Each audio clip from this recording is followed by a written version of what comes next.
Bonjour,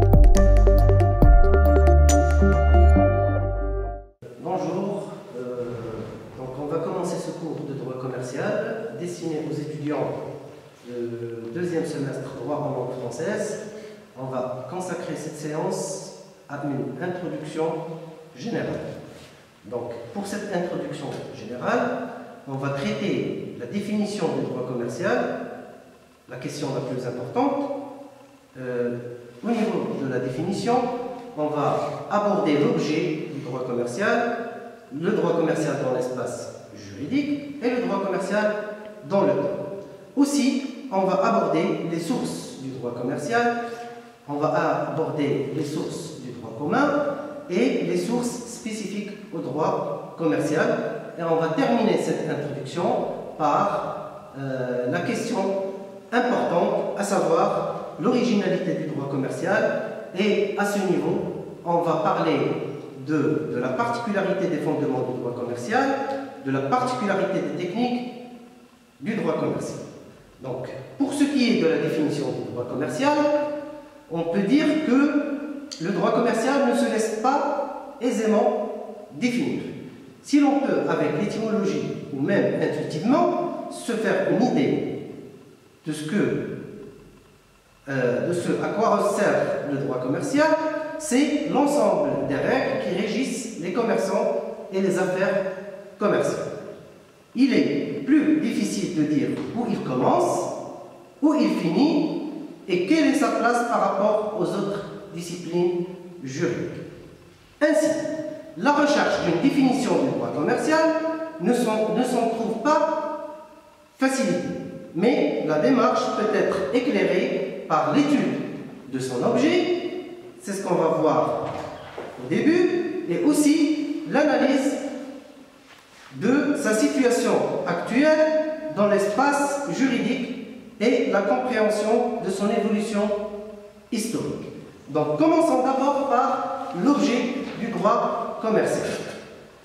En ce qui concerne l'objet du droit commercial, il faut dire à ce niveau que généralement le droit commercial est défini comme le droit applicable à certaines personnes, c'est-à-dire les commerçants, et à certaines opérations juridiques, les actes de commerce.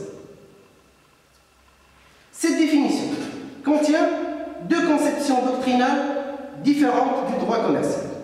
On peut dire qu'il s'agit d'une conception subjective et d'une conception objective. Pour ce qui est de la conception subjective, cette conception limite bien sûr l'application du droit commercial aux seuls commerçants. Cette opinion peut se prévaloir de la tradition historique parce que le droit commercial est apparu en raison d'usages et de réglementations existants dans les corporations. Ça, en ce qui concerne la conception subjective.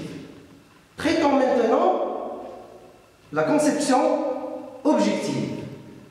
Il faut dire que le droit commercial serait le droit de ce qu'on appelle les actes de commerce, indépendamment de la qualité de celui qui les conclut et les exécute. Cela dit, la thèse objective ou la conception objective se distingue essentiellement de la précédente par son domaine, car elle est considérée ou elle considère plutôt que le droit commercial s'ouvre largement au monde extérieur, puisque de nombreuses activités civiles relèvent de procédures commerciales. Par conséquent, le droit commercial est applicable au monde des affaires plus qu'à la seule profession commerciale. Cependant, après avoir étalé les grands principes de ces deux conceptions, il faut dire que ces deux conceptions n'ont guère satisfait la doctrine et il a fallu admettre qu'aucune des deux visions ne pouvait et ne prétendait d'ailleurs rendre compte à elle seule de la réalité du droit commercial. Ceci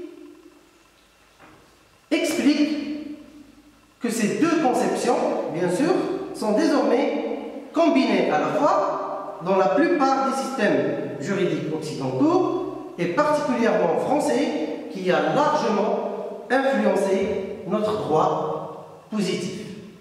En effet, il faut se référer à l'énoncé de l'article 1er du Code de commerce marocain.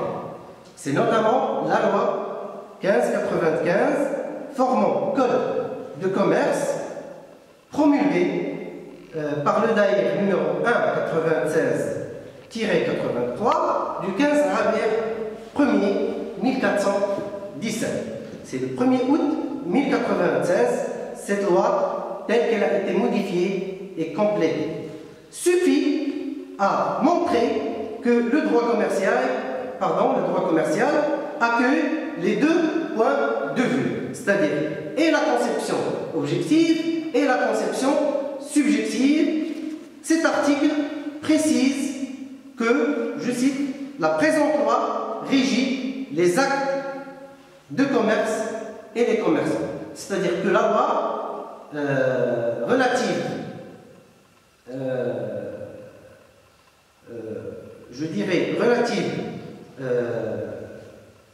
ou qui régit les activités commerciales, c'est-à-dire s'intéresse aussi bien aux commerçants et aux activités commerciales ou aux actes de commerce.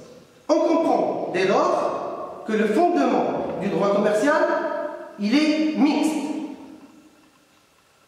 Cela dit, je m'explique, certains actes se verront systématiquement appliquer le droit commercial, comme la lettre de change, et ce, indépendamment de la qualité de celui qui en est le porteur.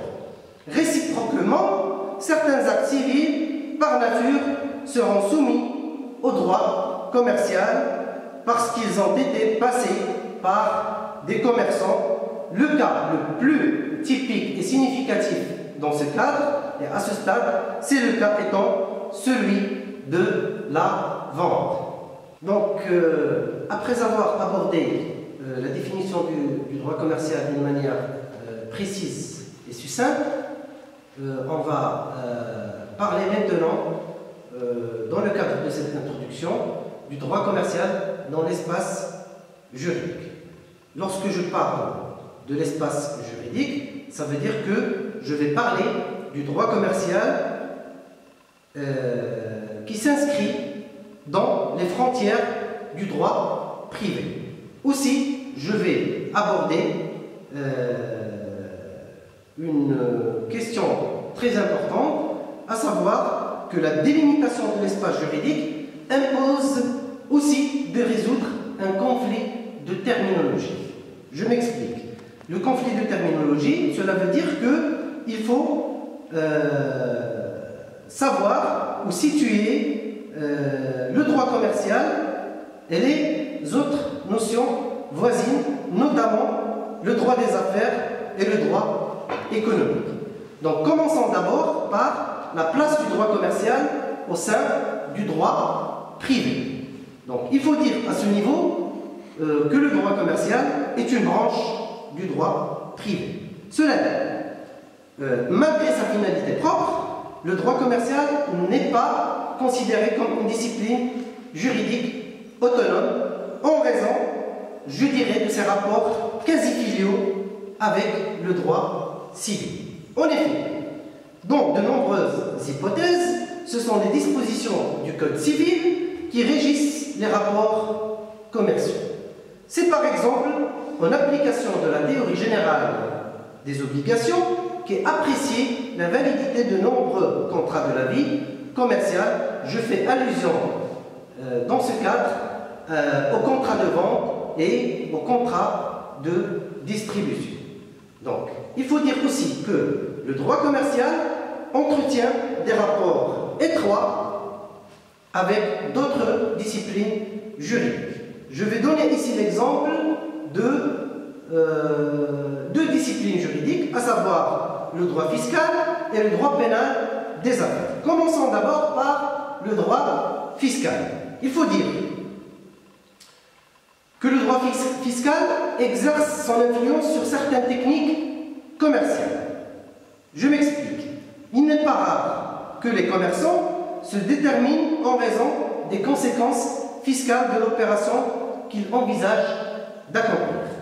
Aussi, pour ce qui est du droit pénal des affaires, il faut dire que le droit commercial est sous l'emprise du droit pénal des affaires, car celui-ci lui fixe les frontières dans lesquelles il doit se tenir, en distinguant dans les textes très nombreux les pratiques commerciales qui sont licites et les pratiques commerciales qui sont illicites. Donc, on va très brièvement aborder la question du droit commercial et certaines notions voisines. Maintenant, je vais parler du droit commercial et le droit des affaires. Il faut dire que le concept de droit des affaires est consacré à l'étude juridique du monde des affaires, lequel est à l'évidence animé par des commerçants, mais aussi par des entreprises civiles. Donc, il régit tout aussi naturellement les relations d'affaires et traite en définitive tout autant des structures que des opérations. De ce fait, le droit des affaires a un domaine plus vaste que le droit commercial. Il regroupe tous les droits utiles à l'activité économique. Il englobe notamment des questions qui relèvent du droit public, du droit fiscal, du droit du travail, etc. Parlons maintenant du droit commercial et du droit économique.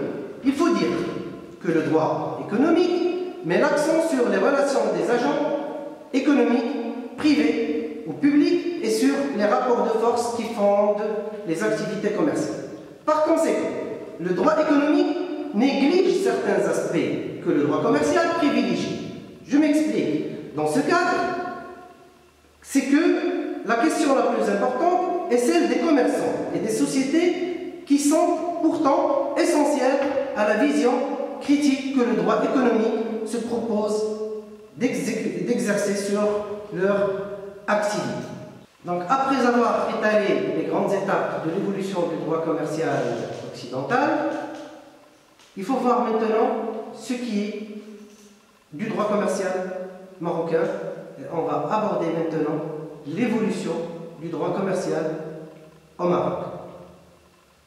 Il faut dire, avant 1913, le Maroc n'avait point de législation commerciale au sens moderne de l'expression.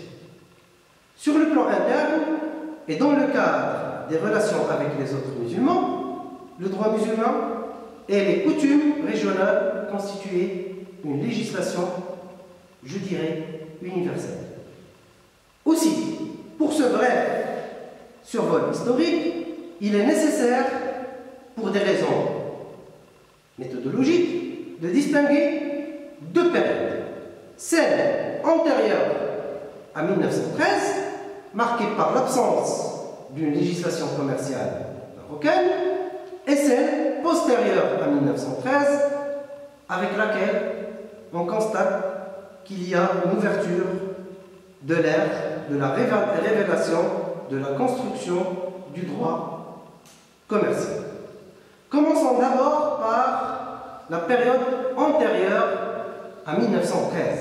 Il faut dire, à ce niveau, qu'en remontant un peu plus loin dans le temps, et plus précisément au Moyen-Âge, le Maroc a développé une activité commerciale importante du fait de son emplacement géographique dans la rive nord de la Méditerranée. Il a joué un rôle d'intermédiaire entre l'Afrique et l'Europe. Donc, après avoir défini le droit commercial et après avoir traité le droit commercial dans l'espace juridique, il faut absolument, pour des raisons méthodologiques, parler du droit commercial dans le temps et aborder la question de l'historique de ce droit commercial. Il faut dire que l'étude du droit commercial, ou l'histoire plutôt du droit commercial, permet d'obtenir une vision globale autorisant la compréhension du droit contemporain. Le droit commercial marocain, il faut le dire, est largement inspiré du droit occidental et plus précisément du droit français. Il convient donc de retracer l'évolution de ce droit et les grandes périodes historiques qui l'ont marqué, avant bien sûr de voir celles qui ont caractérisé notre droit marocain et notre droit positif. Commençons d'abord par les grandes étapes de l'évolution du droit commercial occidental. Il faut dire à ce niveau que si le droit commercial a des origines très anciennes, les caractéristiques essentielles du droit commercial apparaissent véritablement avec le Moyen Âge. C'est le premier point qu'on va traiter. Mais il faut dire qu'une autre étape a marqué son histoire, notamment celle de sa codification. Donc, du Moyen Âge à la codification du droit commercial, sur ce point, il faut dire que le droit commercial connaît son apogée à partir du Moyen Âge. L'avènement du droit commercial coïncide d'abord avec le développement d'envergure du commerce entrepris à partir du XIe siècle. À cette époque, le commerce terrestre prend une nouvelle dimension avec la pratique des foires qui eurent lieu en particulier dans les grandes villes d'Italie et au cours desquelles des usages commerciaux, il faut le dire, ont vu le jour pour assurer la sécurité et la rapidité des transactions. Il faut dire aussi que le développement du droit commercial tient ensuite à l'évolution des facteurs sociaux et politiques. Il faut évoquer ici la révolution industrielle du XIXe siècle, siècle marqué par l'apparition du Code de commerce de 1807 qui constitue la deuxième grande étape de l'évolution du droit commercial. Il faut parler maintenant du droit commercial après ou depuis sa codification. Il faut dire que l'année 1807 ouvre une ère nouvelle pour le droit commercial, celle de la codification de ces règles dans un code de commerce. Depuis, le droit commercial a fortement subi des bouleversements économiques et politiques qu'on peut résumer généralement en trois étapes. La première période se caractérise par un fort essor du commerce lié au libéralisme économique. À la fin de cette période, l'interventionnisme étatique devient plus important, notamment pour limiter certains excès du libéralisme. On peut citer la loi de 1905 sur la répression des fraudes ou celle de 1893 protégeant l'épargne. Et après ou avec les années 50, au dirigisme se succède une planification souple dont la marque dominante est la concertation, l'incitation plutôt que l'autoritarisme. Ayant abordé la question de l'histoire ou l'évolution du droit commercial occidental, il faut voir pour ce qui est du droit commercial marocain et il faut retracer d'une manière schématique l'évolution du droit commercial au Maroc. Il faut dire qu'avant 1913, le Maroc n'avait point de législation commerciale au sens moderne de l'expression. Sur le plan interne et dans le cadre des relations avec les autres pays musulmans, le droit musulman et les coutumes régionales constituaient une législation universelle. Aussi, il faut le dire, pour ce bref survol historique, et pour des raisons de méthodologie, il est nécessaire de distinguer deux périodes. Celle antérieure à 1913, marquée par l'absence d'une législation commerciale marocaine, et celle postérieure à 1913, avec laquelle s'ouvre l'ère de la révélation et de la construction du droit commercial. Commençons d'abord par la période antérieure à 1913. Et il faut dire, en remontant un peu plus loin dans le temps, et plus précisément au Moyen-Âge, le Maroc a développé une activité commerciale importante du fait de son emplacement géographique dans la rive nord de la Méditerranée. il a joué un rôle d'intermédiaire entre l'Afrique et l'Europe. Il faut dire, entre le XIIe siècle et le XVIe siècle, l'activité commerciale était très intense entre le Maroc et les pays du sud de l'Europe. Les échanges commerciaux s'effectuent essentiellement par les ports méditerranéens, notamment celui de Tanger, Ceuta et Melilla. Le Maroc jouait aussi un rôle d'intermédiaire, et ça il faut le souligner, entre l'Europe et l'Afrique, et particulièrement le Soudan. Donc il faut dire que le commerce se faisait selon le système, à cette époque, se faisait selon le système, je dirais, de troc, ce qui permettrait au Maroc de livrer aux Soudanais des produits européens et de recevoir de l'or. Les produits européens, à leur tour, sont échangés contre du sucre en tant que produit stratégique. À cette époque, le Maroc, il faut le dire, ne connaissait pas de législation commerciale. Seul le droit musulman était applicable en tant que législation universelle de principe au niveau interne, mais aussi au niveau des relations avec les autres communautés musulmanes. Il faut souligner que c'est à partir du XVIIIe et XIXe siècle que la philosophie juridique européenne commença à influencer le Maroc. Cela dit, le principe de la liberté du commerce et de l'industrie connaît son affirmation solennelle au profit des étrangers dans les traités bilatéraux d'abord, puis dans les conventions multilatérales et avec le protectorat. C'est le Code de commerce français de 1807, il faut le souligner, qui va influencer le Code de commerce marocain du 12 août 1913. Donc, à ce niveau-là, on a vu cette évolution antérieure à 1913. Maintenant, on va voir d'une manière brève et succincte l'évolution du droit commercial marocain à la période postérieure à 1913.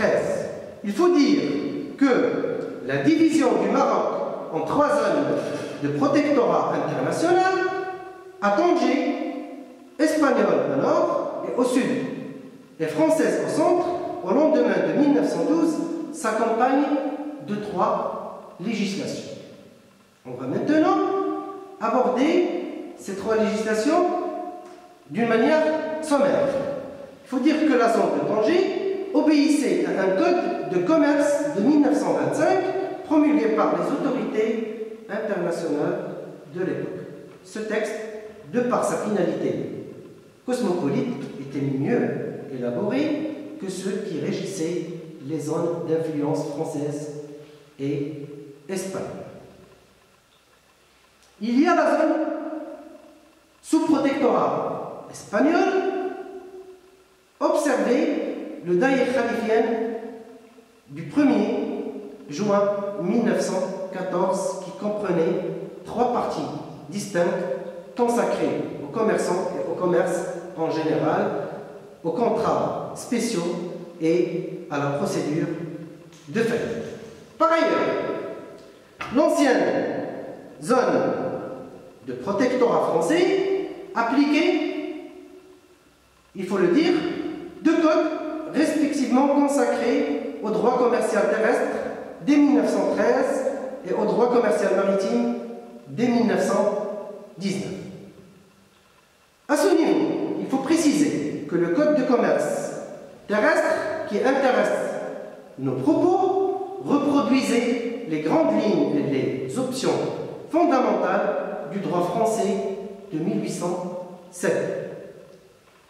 Et il faut souligner à ce niveau que malgré les transformations profondes de la vie économique et sociale du pays, cette législation commerciale est restée pratiquement inchangée jusqu'à 1996, date de promulgation du nouveau code de commerce.